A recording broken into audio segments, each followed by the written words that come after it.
মূর্খ স্বামীদের 5টি লক্ষণ রয়েছে। কিছু স্বামী আছে শিক্ষিত হয়েও তারা স্ত্রীদের সাথে এমন আচরণ করে যেটা মূর্খকেও হার মানিয়ে ফেলে। সুতরাং প্রত্যেকটা স্বামীকে বোঝা উচিত সে যাতে করে তার স্ত্রীর সাথে সুন্দর আচরণ করতে পারে, সুন্দর ব্যবহার করতে পারে, মূর্খদের মতো আচরণ না করে। কারণ আল্লাহ পাক রব্বুল আলামিন নিজেই স্ত্রীদের সাথে ভালো ব্যবহার করতে বলেছেন। আপনি কোরআন খুলেন 4 নম্বর পারার 20 নম্বর পৃষ্ঠার 3 নম্বর লাইন, সূরা নিসার 19 নম্বর আয়াতে আল্লাহ বলছেন, ওয়াশিরুহুন্না বিল মারুফ, you treat your wives well. তোমরা তোমাদের স্ত্রীদের সাথে ভালো ব্যবহার করো। এজন্য কিছু স্বামী আছে যারা মূর্খকেও হার মানিয়ে ফেলে, তারা বর্বরতার যুগটাকেও হার মানিয়ে ফেলে, তারা স্ত্রীদের উপর অত্যাচার করে, জুলুম করে এবং এমনভাবে আঘাত করে। অনেকে দেখা যাচ্ছে শ্বশুরবাড়ি থেকে যদি কিছু টাকা পয়সা না দেয়, তারপরে দেখা যাচ্ছে ঈদের সময় যদি বাজার করে না দেয়, তাহলে সেই স্ত্রীর সাথে খারাপ আচরণ করা শুরু করে দেয়। এটা কাপুরুষতার লক্ষণ এবং এটা মূর্খ স্বামীদের লক্ষণ। 5টি লক্ষণ হচ্ছে মূর্খ স্বামীদের। নাম্বার 1, 1 নম্বর হচ্ছে যারা নিজেদের ভুল স্বীকার করে না।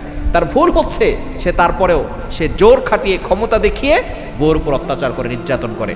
যে নিজের ভুল বুঝতে পারে না সে আসলে বড় শয়তান।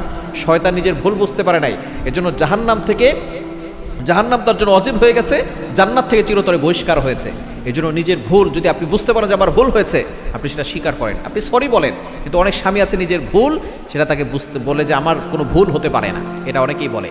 মানুষ বলতে ভুল আছে, এটা তাকে স্বীকার করতে হবে। 2 নাম্বার হচ্ছে অন্যের সংসারের সাথে তুলনা করে নিজের সংসারে অশান্তি সৃষ্টি করে। মনে রাখবেন, অন্যের সংসারে অমুক সংসারে এই হয়েছে সেটা হয়েছে, আপনি এটা চিন্তা করে আপনার সংসার অশান্তি সৃষ্টি করছেন। এটা হচ্ছে মূর্খ স্বামীদের লক্ষণ। এবং 3 নাম্বার হচ্ছে অন্যের কথা বেশি বিশ্বাস করে, স্ত্রীর কথা বিশ্বাস করে না। অনেক স্বামী এমন আছে, অমুক এটা বলছে, তমুক এটা বলছে, এই কথা শুনে স্ত্রীর উপর আঘাত করে। খবরদার, এটা কখনো করবেন না। আপনার স্ত্রীকে বিশ্বাস করবেন।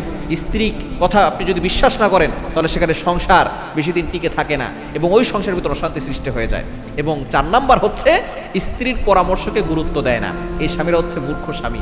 নবীজি সাল্লাল্লাহু আলাইহি সাল্লাম শ্রেষ্ঠ নবী হয়ে এবং তিনি মদিনার প্রেসিডেন্ট হয়ে এবং তিনি যার কাছে ওহী আসতো, আল্লাহ পাক রব্বুল আলামিন ওহী পাঠাতেন, তিনি নিজে স্ত্রীদের সাথে পরামর্শ করতেন। কিন্তু এখন অনেক স্বামী আছে, এরা হলো মূর্খ স্বামী, যারা স্ত্রীদের পরামর্শের গুরুত্ব দেয় না।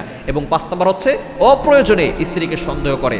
এই 5 শ্রেণীর আলামত তাদের, যারা মূর্খ স্বামী। এজন্য অবশ্যই এগুলো থেকে আমাদেরকে দূরে সরে আসতে হবে।